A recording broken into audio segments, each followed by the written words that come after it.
Falar de saúde é muito comum o nosso corpo dar sinais quando algo não está bem, mas quando o assunto é circulação, nem sempre vai ser assim, viu? As doenças vasculares costumam ser silenciosas em alguns pacientes e apresentam sintomas que muitas vezes passam despercebidos, então é importante investigar para não se tornar algo mais grave. Esse é o assunto de hoje no quadro Só Saúde. Só Saúde, oferecimento.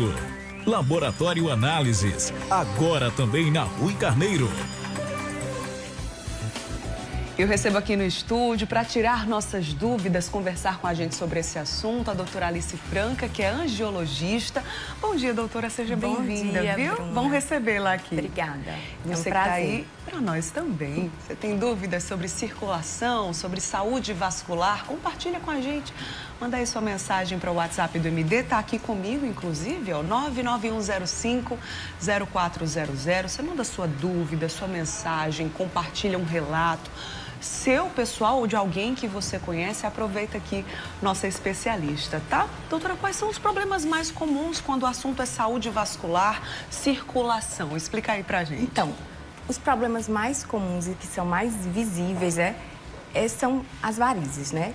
São as maiores queixas. A gente sabe que a má circulação não é só de veias, a gente também pode ter problemas arteriais. Mas 90% dos casos a gente vai ter as queixas realmente relatadas através dos sintomas de varizes. Existe algum público, por exemplo, as mulheres são mais afetadas? Eu vejo principalmente que é uma queixa muito comum entre as mulheres, né? Mas os homens também são afetados de alguma forma? Com certeza. Tanto mulheres quanto homens. Claro que as mulheres são bem mais relevantes, principalmente por causa dos hormônios femininos que a gente tem. Mas os homens também apresentam varizes por ser uma doença genética, principalmente. Entendi. A gente até mostrou uma foto, vou pedir para Raminho colocar essa foto anterior novamente. A gente está vendo aí varizes que são mais grossas, veias bem aparentes, né, doutora? Elas normalmente já surgem assim ou vão ficando assim com o passar do tempo e falta ausência de tratamento? Com certeza, aí não teve um cuidado, né, um acompanhamento, nem tratamento, mas as varizes, elas começam muitas vezes, não são aparentes, né? Muitas vezes os sintomas acontecem, pacientes têm queixas de peso, de cansaço nas pernas e não necessariamente vão ser visíveis. Vai depender muito de cada paciente. Porém, neste caso, a gente vê uma evolução já bem maior, né? Então, as varizes começam bem pequenininhas, as pessoas não se queixam tanto, acham que aquilo é normal, do dia a dia. Sim. Então, elas vão evoluindo e podem chegar nesse ponto, sim. Inclusive, esse é o relato da Carla Maria, nossa telespectadora, mandou mensagem aqui no WhatsApp do Mulher Demais. Ela é do bairro Colinas do Sul, obrigada pelo seu relato, pela sua participação.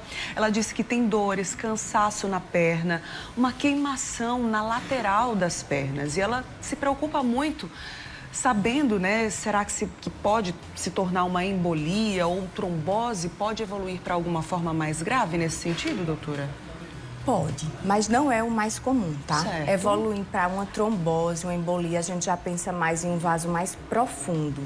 A gente tem que lembrar que as varizes são vasos que são mais superficiais.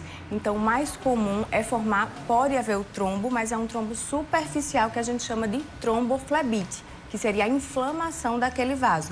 Ele pode evoluir para uma trombose? Pode, mas é muito raro. Entendi. Muito rápido. Pergunta respondida, então. E quais são os fatores de risco, doutora? As principais causas dessa má circulação ou problemas na circulação? A principal causa é genética.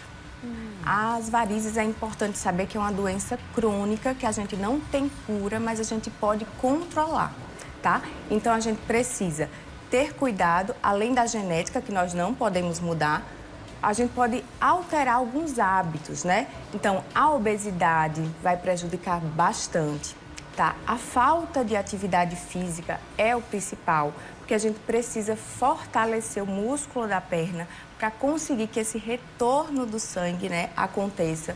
Então, a alimentação e hidratação são fundamentais. Tem gente que tem até medo, né, doutora? Tem algum problema de circulação? Deus me livre fazer alguma atividade física, pegar peso. Isso vai prejudicar, vai piorar o meu problema. É justamente o contrário, então? Justamente o contrário. Isso é um questionamento muito comum, né, no consultório. Eles fazem até assim, eu não faço atividade física, né, como se fosse uma coisa benéfica.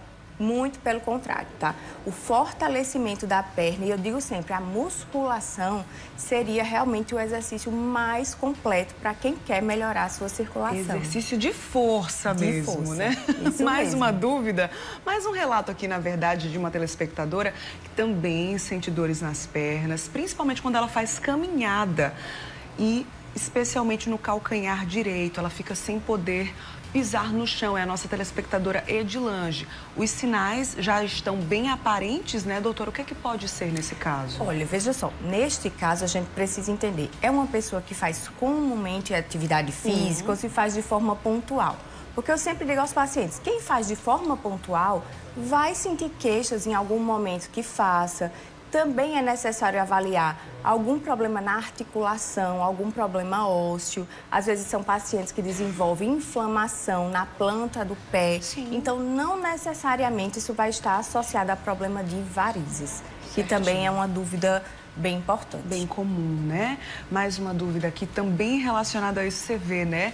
Como é realmente uma queixa comum. A Valdete Fidelis diz que tem muitas varizes e ela diz que incomoda muito, tanto no cansaço como na questão estética também, né? Sim. E é super natural, né, doutora? Primeiro, como é que é feito esse diagnóstico, né? Uma avaliação clínica, existe um exame, como é que é isso antes de passar para a próxima pergunta dela? Sim, existe, né? Na consulta é muito importante a gente entender, né, as queixas do paciente, avaliar fisicamente, mas também a gente tem muitos aparelhos que vão contribuir com esse diagnóstico. Então, a ultrassonografia com Doppler é fundamental, onde a gente consegue avaliar essas veias que estão doentes, além de outros aparelhos que a gente tem no consultório de realidade aumentada, onde a gente consegue estar avaliando essas varizes. Então, a consulta com ultrassonografia Doppler, ela é fundamental para a gente fazer esse diagnóstico. Muito bem. Agora, seguindo aqui com a pergunta dela, na verdade, duas perguntas, né? Qual o melhor tratamento? Cirurgias em varizes. Essas varizes podem voltar mesmo após a cirurgia, doutora? Então, as varizes, quando elas são bem tratadas, elas não vão voltar, tá? O que acontece, como eu lhe disse, ser uma doença crônica, sempre vão surgir novas varizes. Então, é importante ter os cuidados e manutenção após um tratamento. Então, varizes não volta e isso é importante, né, salientar. Cirurgia é o melhor tratamento? Depende do caso, de cada caso. Existem casos onde a gente pode tratar no consultório, fazendo aplicações, associação com laser transdérmico. Também tem a possibilidade cirúrgica, que hoje a gente vai ter uma infinidade de possibilidades, inclusive as cirurgias sem cortes, onde a gente não faz nenhum tipo de corte no paciente e a recuperação é super rápida. Muito bom. A gente vai continuar falando sobre esse assunto, vamos passar para uma outra temática, mas antes, deixa eu aqui perguntar para a doutora se cãibra tem alguma relação com a saúde vascular. Essa queixa também muito comum, dores, né? Para algumas pessoas até insuportáveis e bem frequentes também. Tem sim, cãibras tem a ver, é um dos sintomas, né, que a gente tem quando existe essa má circulação, porque o que ocorre é que o sangue ele não consegue retornar bem do pé para cima. Então, as câimbras começam a ficar mais evidentes, principalmente quando existe um volume maior, né, de varizes e um paciente que é mais sedentário. Então, tá super relacionado, sim. A gente vai falar sobre esse assunto agora, viu, doutora? Eu volto daqui a pouquinho com mais dúvidas dos nossos telespectadores e eu sigo falando de saúde.